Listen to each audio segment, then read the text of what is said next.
स्वागत है आपको एक बार फिर से मेरे YouTube चैनल पर। तो आज क्लास 10 के गणित प्रश्नावली 8.8 में आज सीखेंगे प्रश्न नंबर 6।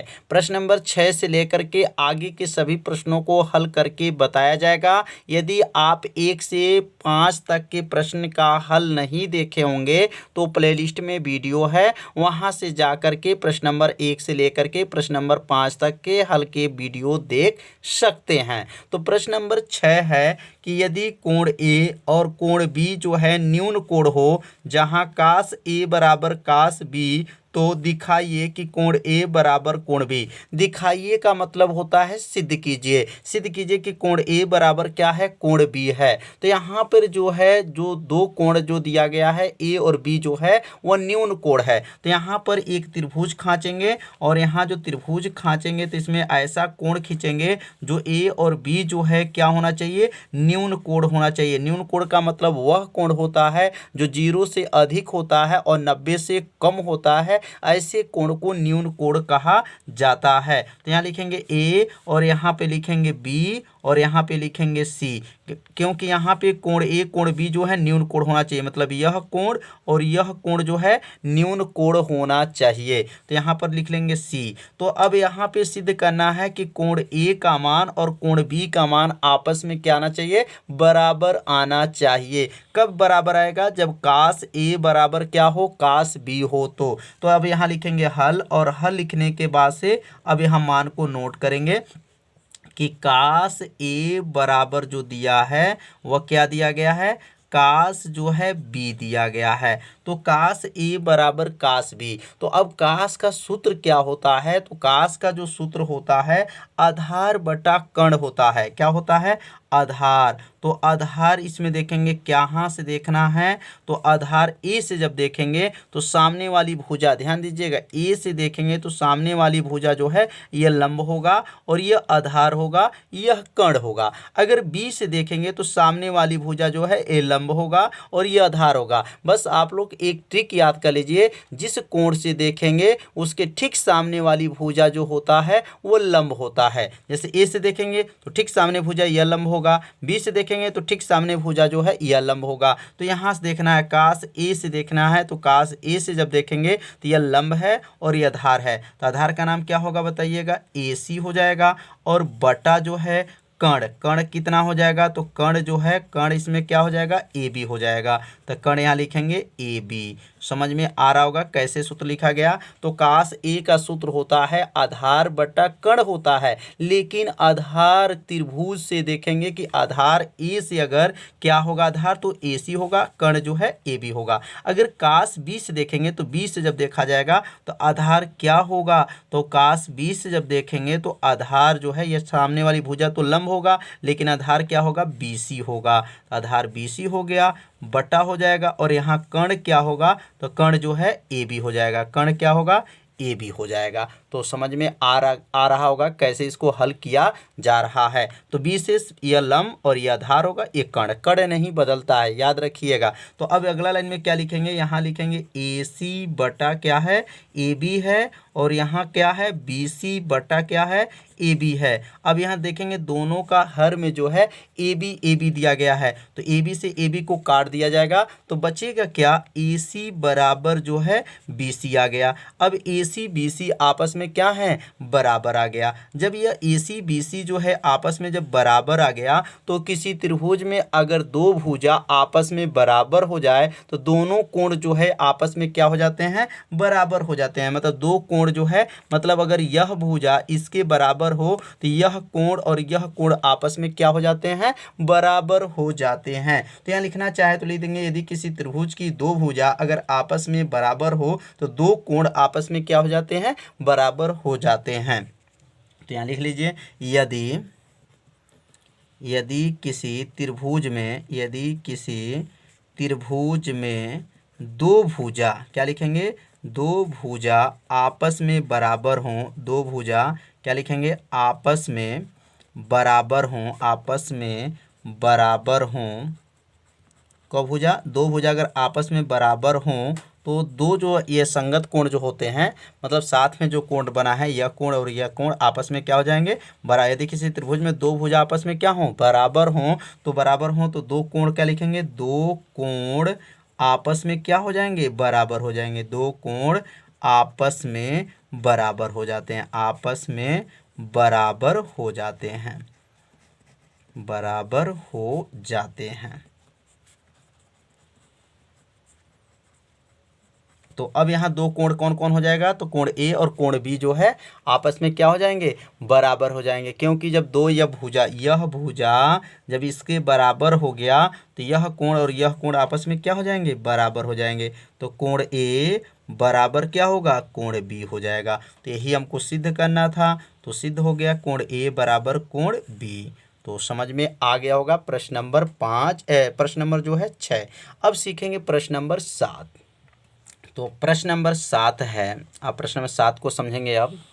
तो प्रश्न 7 में क्या दिया गया है, यदि काट थीटा बराबर 7/8 हो तो निम्न का मान ज्ञात कीजिए। मतलब यहाँ पे दो प्रश्न हैं। तो पहला प्रश्न में क्या है, 1 plus sine theta 1 minus sine theta है, बटा है 1 प्लस काश थीटा है, कोष्टक में 1 माइनस काश थीटा है। यह पहला प्रश्न को हल करना है। और दूसरा क्वेश्चन क्या है, काट स्क्वायर थीटा का मान ज्ञात करना है। तो सबसे पहले यहाँ ध्यान देंगे किसका मान दिया गया है, तो काट थीटा का मान दिया गया है और इसका जो मान निकालना है। तो यहाँ लिखेंगे हल, और हल लिखने के बाद से यहाँ त्रिभुज बनाएंगे। क्या बनाएंगे, त्रिभुज बना लेंगे। यहाँ सबसे पहले जो है समकोण त्रिभुज बनाना है।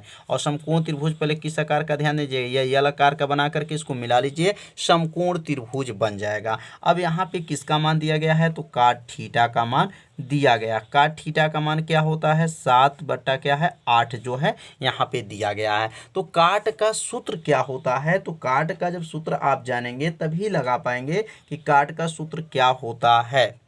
तो लाल बट्टा कक्का से आपको सिखाया गया था कि लाल बट्टा कक्का से साइन काश टैन का जो सूत्र कैसे बनाया जाता है, पहला भाग में वीडियो में बताया गया था। यदि आप सूत्र नहीं जानते हैं तो प्लेलिस्ट में पहला भाग का वीडियो है, वहां से जा करके पहले सूत्र समझ लीजिए। तो काट का सूत्र होता है आधार बटा लंब होता है। क्या होता है, आधार बटा क्या होता है, लंब होता है।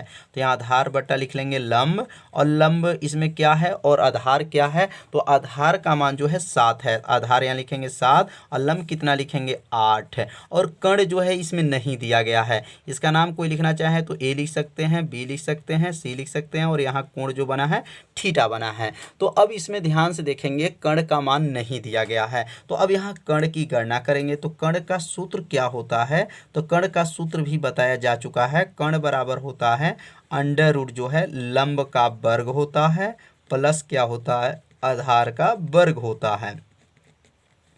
तो अब यहाँ लंब कितना है, अब लंब कितना है, तो देखेंगे लंब जो है 8 है। लंब कितना है, 8 है। तो यहाँ लिखेंगे 8 का वर्ग लिख लेंगे। आधार कितना है, तो 7 का वर्ग लिख लेंगे। 8 का वर्ग कितना होता है, तो 8 का जो वर्ग होता है वह 64 होता है, और 7 का वर्ग कितना होता है, 49 होता है। जब दोनों को जोड़ लेंगे तब कितना होगा, तो करनी में 100 जो है 13 हो जाएगा। करनी में कितना हो जाएगा, 113। तो यहाँ कर्ण का मान जो निकल गया, करनी में जो है 113 निकल गया। तो यहाँ त्रिभुज में जो है करनी का मान यहाँ कर्ण के जगह पे करनी में 113 लिख लेंगे। तो अब त्रिभुज में देखेंगे तीनों मान जो है निकल चुका है। जब तीनों मान निकल जाएगा तो उसके बाद से देखेंगे इसमें किसका मान की गणना करेंगे। पहले साइन निकालना पड़ेगा, क्योंकि साइन चाहिए मान, और किसका मान चाहिए, कास का मान पहले निकालना पड़ेगा। दो मान पहले निकालेंगे कि साइन का मान इसमें क्या होगा और कास का जो मान क्या होगा। जब दोनों मान निकल जाएगा तो ये दोनों मान इसमें रख करके हल कर लेंगे तो आंसर हो जाएगा। तो अब यहाँ पे लिखेंगे साइन थीटा का सूत्र। अब साइन थीटा का सूत्र होता क्या है, तो साइन थीटा का सूत्र होता है लंब बटा जो है कर्ण होता है। साइन थीटा का सूत्र क्या होता है, लंब बटा कर्ण होता है। तो लंब इसमें क्या है, तो लंब जो है 8 है। तो क्या लिखेंगे, 8 बटा करनी में जो है 113 हो जाएगा। तो ये किसका मान निकल गया, साइन थीटा का मान निकल गया। अब यहाँ लिखेंगे काश थीटा। तो काश थीटा का सूत्र क्या होता है, आधार बटा जो है आधार बटा कर्ण होता है। आधार बटा क्या होता है? कर्ण होता है। तो यहाँ पे एक आधार बटा कर्ण लिख लेंगे। अब आधार इसमें कितना है? तो आधार जो है 7 है और कर्ण कितना है? तो 113 है। तो यहाँ दो मान जो है निकल गया, साइन थीटा का मान और काश थीटा का मान। अब ये दोनों मान जो है पहला वाला जो प्रश्न में दिया गया है उसमें मान को क्या करेंगे? रखेंगे। तो पहला प्रश्न क्या था यहाँ नोट कर लेंगे। पहला क्या था? तो पहला क्वेश्चन है 1 प्लस जो है साइन थीटा है और दूसरे कोष्टक में है 1 माइनस जो है साइन थीटा है, बटा हो जाएगा, बटा दिया गया है, बटा और नीचे क्या दिया गया है? 1 प्लस क्या है? काश थीटा है और दूसरे में क्या है? 1 माइनस जो है काश थीटा है। अब ये दो मान जो निकला है, अब ये दोनों यहाँ साइन का मान रखेंगे और यहाँ कास का, यहाँ साइन का, यहाँ कास का मान रख लेंगे। तो क्या होगा यहाँ पर? 1 प्लस और साइन का मान क्या है? तो कितना निकला है? 8 बटा अंडर रूट कितना है? 113। फिर लिखेंगे यहाँ पर 1 माइनस 8 बटा करनी में क्या लिखेंगे? 113 पूरे का बटा हो जाएगा और यहाँ क्या लिखेंगे? 1 प्लस और कास का मान कितना निकला है? 7 बटा करनी में 113 और यहाँ लिखेंगे 1 माइनस 7 बटा करनी में 113। यह मान जो निकला है नोट कर लिए। तो यहाँ पे जो मान निकला है समझ में आ रहा होगा कि 1 प्लस जो है साइन, तो साइन का मान रखेंगे और यहाँ कास है तो कास का मान को रख लेंगे। रखने के बाद से अब क्या करेंगे? अब आगे यहाँ पे इसको रखने के बाद से हल करेंगे। तो यहाँ आपको दिखाई नहीं दे रहा होगा, तो अब दूसरे पन्ने पे समझाया जा रहा है। तो अब ये जो मान जो देखे थे नीचे जो रखा गया था, अब यहाँ पे एक बार और नोट कर लिए हैं जिससे आपको साफ साफ दिखाई दे रहा होगा। तो यह कास का मान साइन का था, ये भी साइन का था, ये कास का था और ये कास का मान था। तो ध्यान से देखिए ये सूत्र बन गया। सूत्र पढ़े होंगे, एक कोष्टक में a प्लस बी और दूसरे कोष्टक में a माइनस बी। सूत्र क्या होता है? ए स्क्वायर माइनस बी स्क्वायर। यह फार्मूला बन जाएगा। यह जो क्लास जो है आप लोग 9th में पढ़े होंगे, एक कोष्टक में a प्लस बी, दूसरे कोष्टक में a माइनस बी। सूत्र क्या होता है? ए स्क्वायर माइनस क्या होता है? बी स्क्वायर होता है। अब इसी सूत्र से अब यहाँ पे a plus B, a minus B, इसको a मान लीजिए, इसको b मान लीजिए, इसको a मान लीजिए, इसको b मान लीजिए। तो अगर a b मान के चलते हैं तो a के जगह पे 1 है और b के जगह पे क्या है? 8 बटा अंडर रूट 113 है। तो ऊपर जो सूत्र बन गया, कौन सा सूत्र बना है? देख ही रहे हैं, a का वर्ग माइनस b का वर्ग। तो यहाँ क्या बनेगा? 1 का वर्ग हो जाएगा, माइनस हो जाएगा 8 बटा करनी में जो है 113 का क्या हो जाएगा? वर्ग हो जाएगा। मतलब a का वर्ग माइनस b का जो फार्मूला था, इसी सूत्र पे इसको क्या कर दिए हैं? तोड़ दिए हैं। नीचे आएंगे, अब नीचे क्या होगा? यहाँ पर भी देखेंगे फार्मूला बन गया, तो 1 का वर्ग हो गया, माइनस हो जाएगा 7 बटा करनी में क्या हो जाएगा? करनी में जो है 113 का क्या बन जाएगा? वर्ग बन जाएगा। तो यहाँ पे जो सूत्र बना होगा समझ में आ गया होगा कि ये फार्मूला है a प्लस बी, दूसरे क्वेश्चन में a माइनस बी से इसको तोड़ दिया है। अब a का वर्ग क्या होता है? तो a का वर्ग 1 होता है और यहाँ माइनस कर लेंगे। 8 का वर्ग क्या होता है? तो 64 होता है और ये वर्ग से ये करनी क्या हो जाएगा? हट जाएगा। वर्ग से करनी क्या करेंगे? इसको हटा देंगे तो 113 हो जाएगा। 1 माइनस हो जाएगा, 7 का वर्ग जो है 49 हो जाएगा और 100 जो है 13, यहाँ भी वर्ग से करनी हटा देंगे तो 113 हो जाएगा। तो समझ में आ रहा होगा कैसे इसको हल किया जा रहा है। 8 का वर्ग क्या होता है? 64, वर्ग से करनी हटेगा 113 हो जाएगा। 7 का वर्ग 49 होगा, 113 हो जाएगा। अब 113 का गुणा 1 में करके 64 घटा देंगे, तो घटाएंगे तो कितना होगा? 113 का नाम क्या होगा? 113 माइनस 64 बटा क्या हो जाएगा? 113 हो जाएगा। पूरे का बटा इसमें गुणा करके इसको घटाएंगे तो 113 में से 49 को घटाएंगे, बटा क्या हो जाएगा? 113 हो जाएगा। तो समझ में आ रहा होगा कैसे इसको घटाया गया है। इसमें इसको गुणा करेंगे, एक में गुणा करेंगे, 64 घटा के बटा हो जाएगा। अब 113 में जो है 1 का गुणा करके 49 घटा करके 113 हो जाएगा। अब यहाँ पे देखेंगे क्या है? 113 से 113 कट जाएगा, क्योंकि जब दोनों में हर में 113 है तो कट जाएगा। तो अब बचेगा क्या? तो अब बचेगा जो है, यहाँ से घटाएंगे जो है 113 में से 64 घटा देंगे तो 49 हो जाएगा और 113 में से 49 घटाएंगे तो क्या हो जाएगा? 64 हो जाएगा। तो यहाँ पे घटाएंगे तो ऊपर क्या आ गया? ऊपर जो है 49 आ जाएगा और नीचे क्या आ जाएगा? 64 आ जाएगा। यही इसका क्या हो जाएगा? आंसर हो गया। तो पहला प्रश्न जो है समझ लिए होंगे कैसे इसको हल किया गया। तो मान भरना था, साइन का मान और कास का मान भर करके इसको हल किया गया।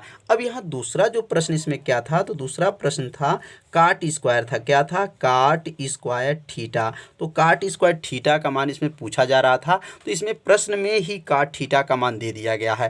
काट थीटा का मान प्रश्न में क्या दिया गया था, 7/8। प्रश्न में देख लीजिएगा काट थीटा का मान दिया गया है 7/8। अब ये काट थीटा के जगह पे इसका मान रख देंगे, 7/8 का क्या हो जाएगा, वर्ग हो जाएगा। अब देखिए 7 का वर्ग होता क्या, तो 7 का वर्ग 49 होता है और 8 का वर्ग क्या होता है, 64 होता है। तो 49 बटा क्या हो गया, 64 आ गया। तो ये प्रश्न नंबर 2 भी हल हो गया। प्रश्न नंबर 2 बहुत ही क्या है, आसान था। बस यहाँ काट स्क्वायर थीटा का मान निकालना है, तो काट का मान दे चुका है प्रश्न में ही 7/8। तो 7 का वर्ग 49 होगा और 8 का वर्ग 64 हो जाएगा, 49/64 हो गया। तो प्रश्न नंबर 1 और प्रश्न नंबर 2 जो है 7 का फाइनल हो गया। तो आज का वीडियो में प्रश्न नंबर 6 और प्रश्न नंबर 7 को बताया गया। तो आज का वीडियो कैसा था, आप सभी विद्यार्थी जरूर कमेंट कीजिएगा, वीडियो को लाइक कर दीजिए। चैनल पर यदि आप पहली बार आए होंगे तो चैनल को सब्सक्राइब और घंटी दबाना मत भूलिएगा, क्योंकि यह लाइव क्लास आपके लिए ही चलाया जा रहा है। तो मिलते हैं अब अगले भाग में, तब तक के लिए सभी विद्यार्थियों को नमस्कार।